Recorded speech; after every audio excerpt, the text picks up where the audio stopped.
Dili mo menos 15 ka mga balay ang gilamoy sa sunog sa Sitio Apple, Barangay Cugon Pardo sa Dakbayan sa Subo. Ang detalye sa report ni Alan Domingo. Pipila ka adlaw na lang Pasko na apan subo ang Christmas sa mga fire victims sa Sitio Apple. Human miulbo ang sunog alas 8:42 ganinang buntag. 12 ka balay ang hingpit nga naugdaw, samtang tulo ang partially burnt. Matod sa piktadong mulupyo nga nagsugod ang pag-ulbo sa kayo nga ginawa ang charger sa cellphone nga bibuto ang maoy hinungdan ini. Usa sa nasunugan ang barangay tanod nga si Jolie Labaya nga nakadungog og boto ug dayon misunod ang pagsilaom sa bahay nga nahimutang sa ilang luyo busa dali siyang miresponde gamit ang fire extinguisher apan wa na niya matabang og sa pagbalik niya sa ilang Pinoy-anan na apil na kinis pagkasunog. Ako nakuha na ni buto mo kaduda ko nga ga-charge ba. Nga mo overcharge siguro na buto niya. Oh. Nya ni siga mang atop niya pag nanaga ng tagbalay.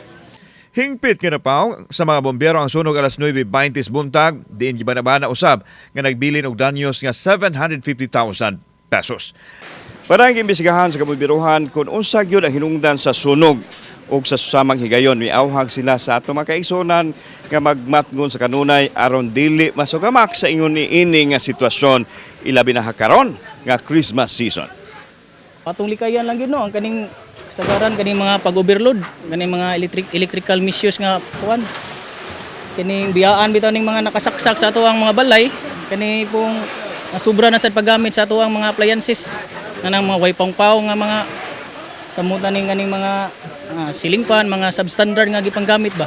Aduna na gitagan ang barangay Cugon nga kapahilunaan sa mga nasunugan samtang ang dakbayan sa Subo usab ang muhatag sa mga gikinahanglan nila apil na ang pagkaon o financial assistance. Namatay 5% disaster fund.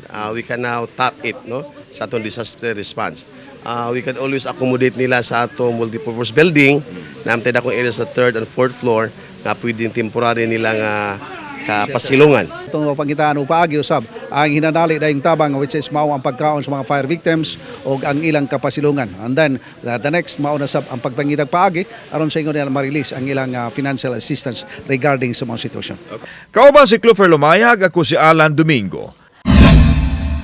Balitang Bisdak.